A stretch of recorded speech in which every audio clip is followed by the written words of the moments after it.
Bismillahirrahmanirrahim. Anak-anak, hari ini kita akan belajar membandingkan pecahan. Dari katanya membandingkan, nanti anak-anak akan mengenal istilah lebih besar, lebih kecil, dan sama dengan. Sebelum kita menuju ke materi membandingkan pecahan, Budian ingatkan kembali, lihat gambar yang sudah Budian buat, kita tuliskan dalam bentuk pecahan. Gambar yang pertama adalah gambar 1 dibagi menjadi 2 bagian.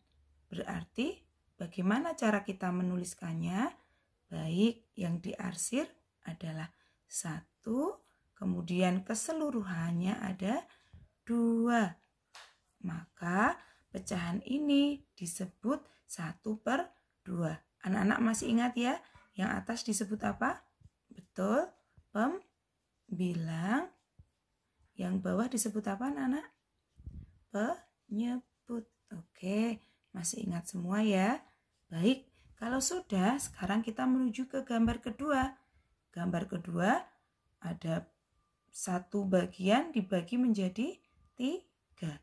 Maka yang diarsir dibaca 1, keseluruhannya ada 1, 2, 3. 3. Sekarang anak-anak perhatikan, bagian yang diarsir lebih besar yang atas apa yang di bawah? Betul sekali, ternyata yang atas lebih besar. Maka kita bandingkan yuk. Pecahan yang atas itu kita tulis 1/2. Kemudian yang bawah itu adalah 1/3. Maka mari kita lihat. Yang kita lihat adalah bagian yang ditulis pertama ya anak-anak. 1/2 ini lebih besar atau lebih kecil daripada 1/3. Betul sekali. 1/2 lebih besar. Gitu anak-anak caranya. Nah, sekarang kemudian simpulkan ya. Anak-anak nanti perhatikan. Jika pembilangnya itu sama, lihat contoh ini. Pembilangnya 1. Ini 1. Artinya pembilangnya sama. Maka apa yang perlu anak-anak perhatikan? Yang perlu anak-anak perhatikan adalah penyebutnya. Nah, contoh seperti ini pembilang sama, tapi penyebutnya berbeda. Yang ini 2, yang ini 3. Mana ya yang lebih besar? Nah, ternyata ini perlu anak-anak catat. Semakin besar penyebutnya, nilai pecahan semakin kecil. Ingat, semakin besar penyebutnya, maka nilai pecahan semakin kecil. Nih 2 sama 3. Penyebutnya besar mana anak-anak? Besar 3. Nah, maka 3 itu menjadi lebih kecil daripada 2. Atau ini 1/2 menjadi lebih besar dari 1/3. Sekarang perhatikan contoh dari Budian. Kita perhatikan ini anak-anak. Pembilangnya sama. Berarti kita harus lihat penyebutnya. Semakin besar penyebutnya, maka dia lebih kecil. Berarti mana yang lebih kecil? 5 sama 8, penyebutnya besar mana? Besar ini. Maka 1/8 itu nanti lebih kecil. Nah, cara menulisnya gimana? Lihat yang sebelah sini berarti. Berarti 1/5 itu lebih besar daripada 1/8. Begitu. Sekarang kita lihat ini. Ini penyebutnya berbeda, pembilangnya sama. Oh, kalau penyebutnya semakin besar, maka dia 1/9 menjadi lebih kecil. Begitu ya anak-anak untuk contoh pertama. Kita lanjutkan ya anak-anak. Nah, sekarang perhatikan gambar berikutnya. Di sini ada gambar 1 bagian dibagi menjadi 1, 2, 3, 4, 5. Menjadi 5 bagian.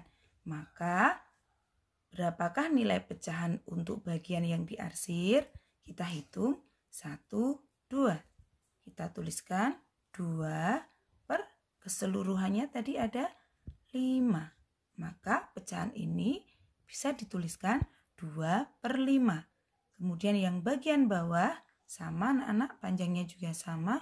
1 dibagi 5 dan yang untuk diarsir adalah 1, 2, 3, 4. 4 per keseluruhannya 5. Oke, masih ingat? Budian tidak berhenti mengingatkan. Bagian atas disebut apa? Pinter, betul sekali. Pembilang. Yang bagian bawah disebut penyebut. Insya Allah anak-anak sudah hafal semua ya. Sekarang dengan demikian maka Budian akan menuliskan di sini 2 per 5. Kita bandingkan dengan 4 per 5. Sekarang anak-anak, kalau kamu lihat bagian yang diarsir, ini sekian, yang satu sekian. Maka dari gambar bisa kita lihat bahwa yang bawah itu lebih besar. Maka untuk mengerjakannya, sekali lagi kita perhatikan untuk angka atau pecahan yang pertama. Berarti 2 per 5 ini lebih besar atau lebih kecil sih dari 4 per 5? Ya betul sekali. 2 per 5 itu lebih kecil. Begitu. Maka kita simpulkan bersama, perhatikan jika penyebut sama, ini 5 sama 5 penyebutnya sama ya anak-anak. Maka yang anak-anak perhatikan adalah pembilangnya. Nah, kalau penyebutnya sama, anak-anak langsung fokus ke bagian pembilangnya. Apa yang perlu kalian perhatikan? Semakin besar pembilang, nih 2 sama 4, besar 4, maka semakin besar nilai pecahannya. Betul sekali, sudah kita buktikan ya anak-anak. Nih, penyebut sama. 2 dan 4 itu lebih besar 4. Maka 2 itu lebih kecil. Sekarang kita terapkan ke dalam contohnya ya anak-anak. Lihat. Ini penyebutnya sama. Maka yang harus aku perhatikan adalah pembilangnya. Yuk, 3 itu lebih besar dari 1. Maka 3 per 4 lebih besar daripada 1 per 4. Kemudian yang kedua, penyebutnya sama. Maka aku harus perhatikan pembilangnya. Bagian sini. 1 itu lebih besar atau lebih kecil ya dari 5? Iya, tentunya anak-anak udah tahu. 1 lebih kecil. Nah, 1 per 9 lebih kecil daripada 5 per 9. Nah, semoga anak-anak bisa memahami ya. Coba berlatih lagi supaya nanti anak-anak lebih mahir. Sekian dulu dari Budian ya. Assalamualaikum warahmatullahi wabarakatuh.